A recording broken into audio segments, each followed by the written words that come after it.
Hello दोस्तों, तो कैसे हैं आप सब। मुझे पता है कि आप सभी बढ़िया होंगे एकदम। तो आज मैं एक्सप्लेन करने जा रही हूँ स्माइल पार्ट 2 मूवी को। अगर आपने इसका पार्ट 1 नहीं देखा है तो मुझे जल्दी से कमेंट करके बता दो, मैं उसे भी एक्सप्लेन कर दूंगी, क्योंकि जो पार्ट 2 है ना वो पार्ट 1 से कनेक्टेड है। तो जल्दी से शुरू करते हैं, लेकिन उससे पहले वीडियो पसंद आए तो लाइक कर दीजिए, शेयर करिए और अभी तक सब्सक्राइब नहीं किया है तो जल्दी से चैनल को सब्सक्राइब कर दीजिए। तो शुरू करते हैं कहानी को। कहानी की शुरुआत होती है रोज के खत्म होने के 6 दिन बाद पर। वो जो स्माइल वाला कर्ज था वो अब झोल के ऊपर आ चुका था, जो कि अपने कर्ज को शिफ्ट करने की कोशिश में लगा हुआ था। और आप जानते ही हो कि इस कर्ज के अंदर इंसान को खाली 6 से 7 दिन का ही वक्त मिलता है। कई लोग तो 4 दिन के अंदर ही मर जाते हैं। अब झोल को एक आइडिया आता है कि वो 2 क्रिमिनल्स के पास जाएगा, जिनमें से वो एक को मार देगा और दूसरे वाले को ये चीज दिखा देगा, जिससे ये कर्ज था वो उसके ऊपर चला जाएगा। अब वो एक क्रिमिनल को तो मार देता है, लेकिन दूसरा वाला जो होता है ना वो शूट आउट शुरू कर देता है। लेकिन उस शूट आउट के दौरान वो जो क्रिमिनल था ना वो खुद ही के हाथों मारा जाता है, जिससे कि जोल बहुत ही ज्यादा परेशान हो गया था, क्योंकि उसका जो प्लान था ना वो फेल हो चुका था। लेकिन तभी उसकी किस्मत काफी अच्छी निकली होती है। वहाँ पर लुई नाम का एक ड्रग डीलर आता है, जो कि चुपके से ये सब चीज देख चुका था। जोल को ये एहसास हो जाता है कि फाइनली उसका प्लान सक्सेसफुल हो रहा है। अब ये जो कर्ज था वो उसके ऊपर चला जाएगा, यानी लुई के ऊपर शिफ्ट हो जाएगा। एनीवेज, अब वो वहां से बाहर जाने लगता है, लेकिन बाहर और भी ज्यादा गैंगस्टर होते हैं जो कि गोलियां चलाने लगते हैं, जिससे बचने के लिए वो बैक साइड विंडो से भागता है।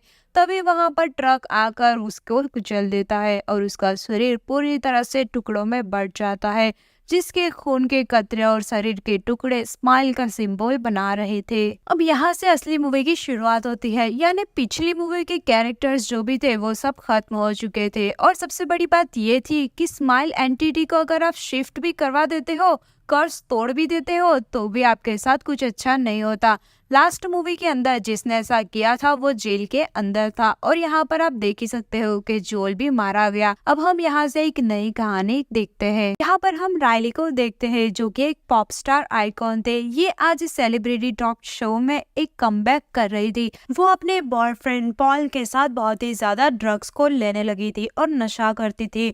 एक दिन ऐसे ही नशे की हालत में वो दोनों ही ड्राइव पर जाते हैं, लेकिन तभी होता यह है कि उनकी कार क्रैश हो जाती है और पॉल की वहीं पर मृत्यु हो जाती है, जिसके चलते रायली को काफी ज्यादा इंजरी होती है और वो 1 साल तक हॉस्पिटल में रहकर ठीक हुई थी। और ड्रग्स की लत भी बड़ी मुश्किल से उसने छोड़ी थी और आज वो अपने करियर में वापस लौट रही थी। हम यहाँ पर स्काई को देखते हैं, जो कि अपने अपकमिंग प्रोजेक्ट्स के लिए डांस की प्रैक्टिस कर रही थी। उसके अंदर कुछ स्टेप्स में उसे दिक्कत आ रही थी, इसलिए वो रेस्ट रूम में जाती है। वो अपनी बैक यानी कमर को देखती है, जहाँ पर सर्जरी के मार्क्स थे और वैसे ही मार्क्स उसके पेट पर भी थे।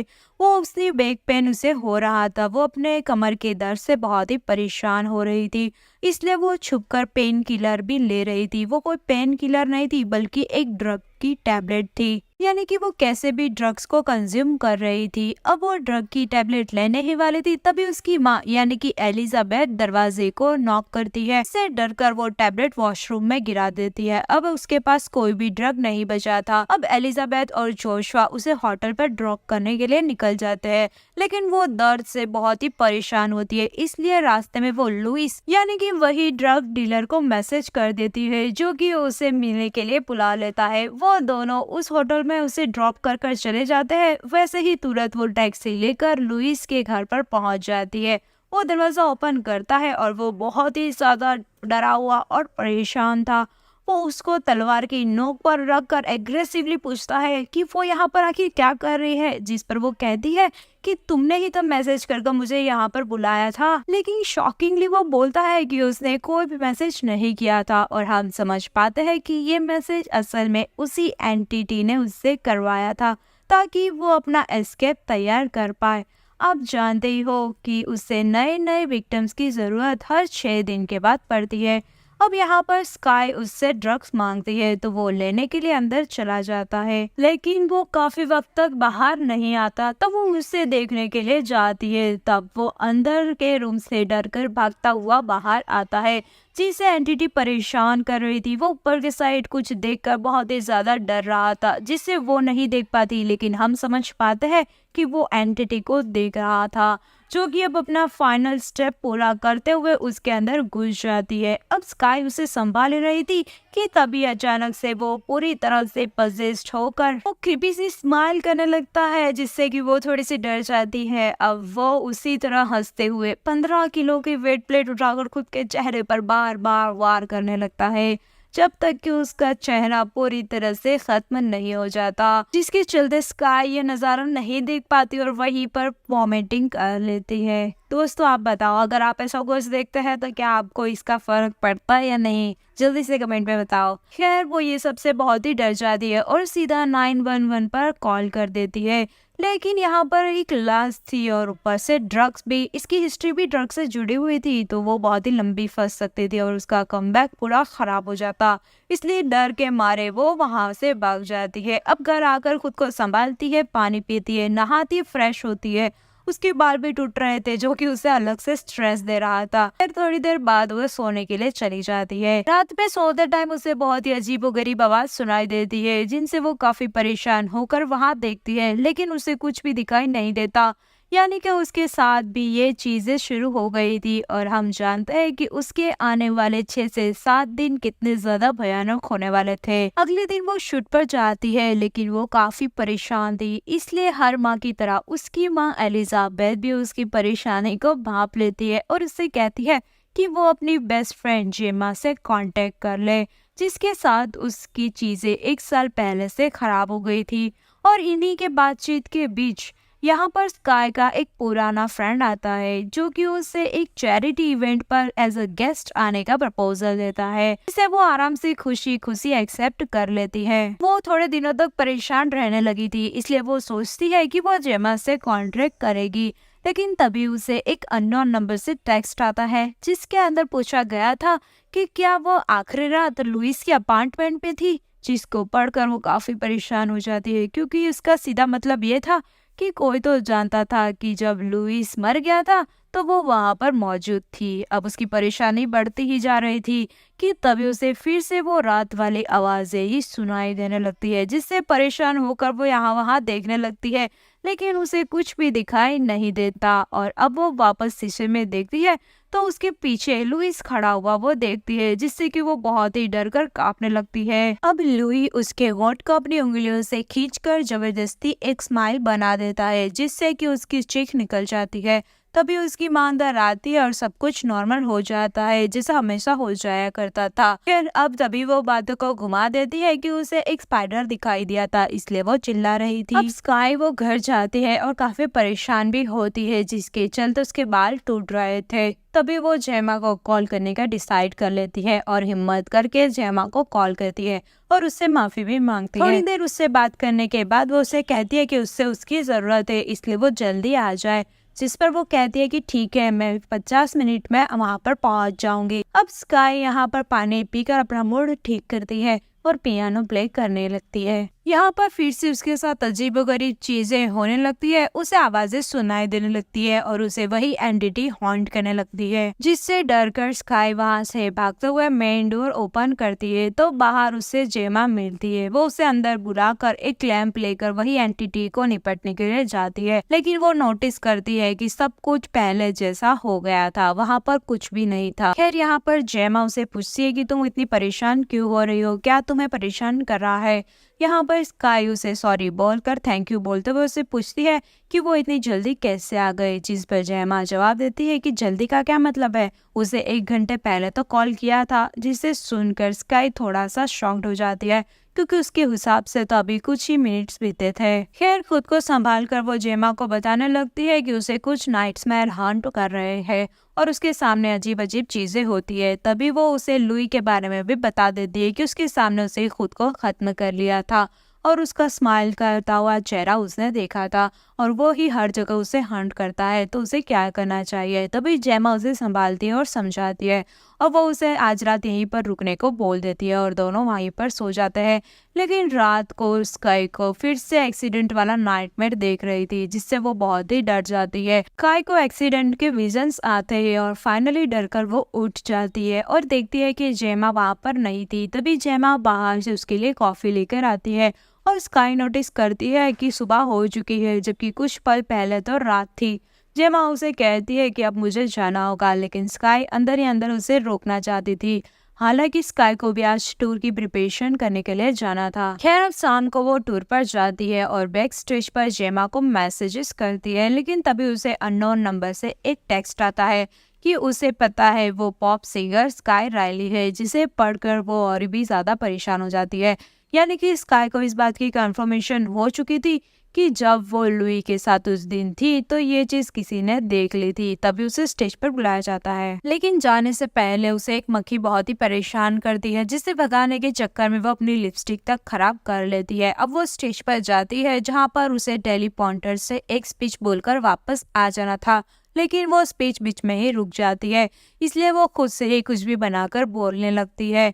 ये वो सिंगर नहीं बनना चाहती थी। तभी उसके फ्रेंड और बाकी सारे लोग उससे अलग ही नज़र से देखने लगते हैं, जिससे वो काफ़ी ज़्यादा एम्ब्रेस हो जाती है। टेलीप्रॉम्प्टर को देखती है जिस पर स्पीच अब वापस आने लगी थी, तो वो उस स्पीच को पढ़ने लगती है।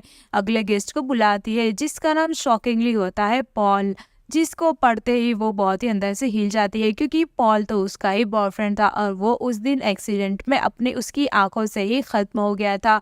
वो परेशान होकर चिल्लाने लगती है कि ये नाम क्यों है, यह नाम यहाँ पर किसने लिखा। अब लोग शॉक हो जाते हैं क्योंकि वहाँ पर पॉल का नाम था ही नहीं। तभी स्काई को शॉकिंगली भीड़ के अंदर पॉल को देखती है, जो कि क्रिपी स्माइल करता हुआ आगे चलते हुए स्टेज पर आ रहा था, जिससे वो बहुत ही डरने लगती है और बार बार बोल रही थी कि पॉल मर चुका है, वो नहीं रहा, ये एक झूठ है। और उसके पीछे खड़ी हुई एक ओल्ड लेडी उसको संभालने के लिए उसके ऊपर हाथ रखती है, लेकिन उसे यहाँ पर हंट करता हुआ पॉल ही दिखाई देता है, जिसको वो जोर से धक्का मार देती है।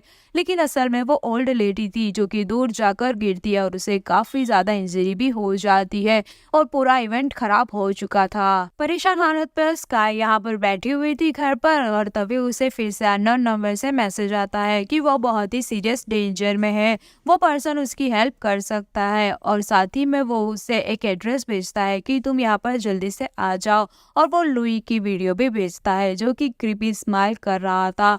यहाँ पर स्काई बहुत ही डर जाती है और फिर वो अननोन नंबर पर जो मैसेज किया था एड्रेस, उस पर निकल पड़ती है। वहाँ पर वो इस इंसान से मिलती है। वो इंसान कहता है कि ये एक कर्स है जो कि एक इंसान से दूसरे इंसान पर शिफ्ट होता रहता है। यहाँ पर जब लुई था उसे मरते हुए तुमने देखा, मतलब कि ये कर्स अब तुम पर आ चुका है। साथ ही में वो कहता है कि मैं इस कर्स को बहुत ही टाइम से ट्रैक कर रहा हूँ, क्योंकि मेरा भाई वो इस कर्स का शिकार बना था। आगे वो कहता है कि ये कर्स एक पैरासाइट की तरह है, जो कि अपने विक्टिम्स को होस्ट बनाकर उसकी ट्रॉमा और डर पर मेमोरीज के ऊपर फीड करता है, और जब उसका पेट भर जाता है तब वो एक हफ्ते के अंदर अंदर उसे पजेस्ट कर खत्म कर देता है, लेकिन किसी और के सामने, ताकि उस व्यक्ति के ऊपर ये कर्स चला जाए। और यही स्काई के साथ हुआ है और आगे भी ये होता ही चला जाएगा। अब यूजुअली स्काई इन सब बातों पर यकीन नहीं कर रही थी, लेकिन उसे किसी की हेल्प भी तो चाहिए थी, इसलिए वो सुन रही थी बैठकर वहां पर। यहाँ पर वो आगे बताता है कि अगर तुम खुद को खत्म कर दो तो ये कर्स आगे पास ऑन नहीं होगा, और अगर ये पास ऑन नहीं होगा तो बिना होस्ट के वो एंटिटी भी खत्म हो जाएगी। ये सब सुनकर स्काई का गुस्सा फट जाता है, क्योंकि वो आदमी उसे मारने की बातें कर रहा था। लेकिन तभी वो आदमी कहता है कि मैं एक नर्स हूँ, मैं तुम्हें मारने की बात नहीं कर रहा, बस ये बोल रहा हूँ कि मैं तुम्हारा हार्ट कुछ वक्त के लिए रोक दूंगा। जैसे ही वो कर्स उससे हटेगा मैं फिर से वो हार्ट जिंदा कर दूंगा। लेकिन स्काई ऑब्वियसली इस चीज के लिए रेडी नहीं होती, क्योंकि वो किसी अनजान पर भरोसा नहीं कर सकती, और सभी आसपास के लोग अब धीरे धीरे उसे पहचानने लगते हैं, जिसके चलते वो वहां से निकल जाती है। अब स्काई होटल के रूम में आकर सोने की कोशिश करती है, लेकिन तभी उससे उसी के क्रू मेंबर्स क्रीपी स्माइल करते हुए हॉन्ट करने लगते हैं, और तभी स्क्रीन ब्लैक हो जाती है और हम एक्सीडेंट वाली रात को देख पाते हैं, जहाँ पर पॉल और स्काई असल में ड्रग के नशे में झगड़ा करना शुरू कर देते हैं। हैं और वो गुस्से में स्टीयरिंग को स्काई खींच देती है, जिसकी वजह से वो एक्सीडेंट हुआ था और उसी के अंदर पॉल की जान चली गई थी, यानी कि रियलिटी में ये हुआ था। इसलिए यहाँ पर स्काई हमेशा ही अपने पॉल की मौत का जिम्मेदार खुद को ही समझती थी। अब स्काई की आंखें खुलती है और वो अपनी माँ एलिजाबेथ को यहाँ पर देखती है। स्काई यहाँ पर कहती है कि वो टूर पर नहीं जाना चाहती। यहाँ पर उसकी मम्मी गुस्सा करती है और उससे बोलती है कि ये सब कैंसिल करने से उन्हें पैसों का नुकसान हो सकता है, साथ ही उसका पूरा करियर भी खत्म हो जाएगा, जिसे बनाने में उन्होंने अपना पूरा वक्त और उम्र लगा दी है। स्काई गुस्से में ये कहती है अगर आप फील कर पाती कि उसके साथ क्या हो रहा है तब आप पूरा समझ पाती।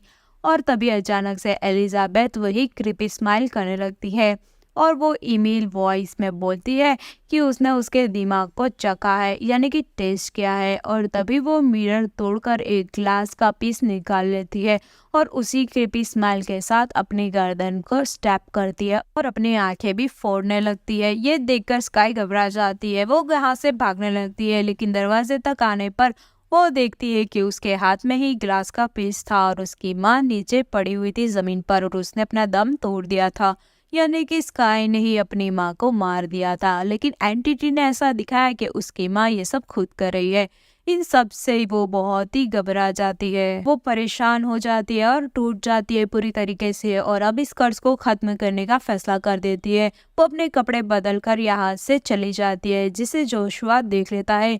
सभी लोग उसे घेर लेते हैं, लेकिन वो एक सिक्योरिटी गार्ड की गन लेकर वहां से निकल जाती है। अब बाहर उसे जेमा मिलती है जो कि उसे संभालती है और स्काई अपनी कार लेकर वहां से भागने लगती है, लेकिन जेमा उसके साथ चलने की जिद करती है। अब रास्ते में वो मॉरिस से एड्रेस मांगती है जहाँ पर ये प्रक्रिया करनी थी जिससे कि कर्ज टूट सकता। तभी स्काई अब जेमा को यहाँ पर कार रोकने को कहती है ताकि वो अब यहाँ से चली जाए, क्योंकि वो अब किसी और का बुरा नहीं कर सकती। तभी जेमा उसे बोलती है कि वो उसे अकेले नहीं छोड़ेगी। तभी स्काई को एक कॉल आता है। ये कॉल जेमा का था, जिसने स्काई का उस दिन का वॉइस मैसेज आज देखा था और वो तभी उसे कभी मिलने ही नहीं आई थी। जी हाँ, उसने कभी उसके साथ रात ही नहीं बिताई, कोई भी बात उससे नहीं करी और अभी वो उसके साथ जो है वो असल में एक एंटिटी थी जिसने जेमा का रूप ले रखा था। तभी वो एंटिटी यानी कि जिसने जेमा का रूप लिया हुआ था वो स्काई को चिढ़ाने लगती है कि उसका साथ कोई भी नहीं देगा, सब उसे नफरत करते हैं। स्काई यहाँ पर खुद को संभालती है और कहते हैं कि ये सब उसकी दिमाग की उपज है, उसे कंट्रोल वापस लेना होगा और ऐसा ही होता है। वो अपना कंट्रोल वापस ले लेती है और तभी जेमा गायब हो जाती है। एनीवेज अब वो मॉरिस के पास पहुंच जाती है। यहाँ पर मॉरिस उसे एक फ्रीजर को बताता है जो कि उसके दिमाग को कुछ टाइम तक फ्रीज कर सकता था। एज इट इज हार्ट को रोकने पर दिमाग पहले ही डैमेज होने लगेगा, तो उसे उस चीज को रोकना होगा। तभी वो उसे प्रोसेस समझा देता है जिसके अंदर उसे एक इंजेक्शन लगाया जाएगा जिससे कि उसका हार्ट रुक जाएगा, जिसके बाद वो हार्ट को फिर से शुरू कर देगा। अब यहाँ पर वो कुछ काम के लिए बाहर जाता है, तभी स्काई को छत पर लटकी हुई एक्सीडेंट वाली स्काई दिखाई देने लगती है। वो उसे हॉन्ट करने लगती है और उसके दिमाग के साथ खेलने लगती है और अब वो उसे क्लोजेट में बंद कर देती है जो कि खुलता है तो शॉकिंगली वो खुद को अपने वर्ल्ड टूर के पहले दिन स्टेज पर ही पाती है। यहाँ पर वो आसपास देखती है तो हजारों लाखों में लोग आए हुए थे। उसकी माँ और डायरेक्टर सभी लोग वहाँ पर सही सलामत ठीक मौजूद थे, यानी कि अब तक उसके साथ जो जो भी हो रहा था वो सारा ही एंटिटी उसे दिखा रही थी, ऐसा कुछ रियल में हुआ ही नहीं था। अब फाइनली वो एंटिटी स्काई का मुंह फाड़कर उसके अंदर चली जाती है। वो अपने अंतिम चरण पर आ चुकी थी, उसने फाइनली स्काई को पूरी तरह से पजेस्ट कर लिया था और अब जो स्काई थी ना उसके चेहरे पर वही क्रीपी स्माइल आ जाती है जो कि सबके सामने अपनी आंख के अंदर माइक को घुसाकर खुद को मार देती है। अब उसके जरिए ये जो कर्ज था, ये श्राप था, वो पहले एक विक्टिम के ऊपर जाया करता था। यहाँ पर एक साथ हजारों लोग पहुंच चुके थे और अब ये कर्ज सब पर लग जाएगा, क्योंकि इस कर्ज में इस एंटिटी को पहले पता चल गया था कि लोगों को कर्ज ब्रेक करने का तरीका मिल चुका है। लेकिन अगर ये लाखों और करोड़ों लोगों के अंदर जाएगा तो लोग इसे कैसे रोकेंगे। अब हम जानते हैं कि ये स्माइल एंटिटी का मौत का खेल शुरू हो जाएगा और आगे हमेशा ही चलता रहेगा। और इसी के साथ ये मूवी यहीं पर खत्म होती है। तो कैसी लगी आपको ये मूवी की कहानी, मुझे कमेंट करके जल्दी बता दो। वीडियो को लाइक कर दो, शेयर कर दो, चैनल पर नए हो तो चैनल को सब्सक्राइब कर दो। मिलते हैं अगली वीडियो में, तब तक के लिए बाय बाय।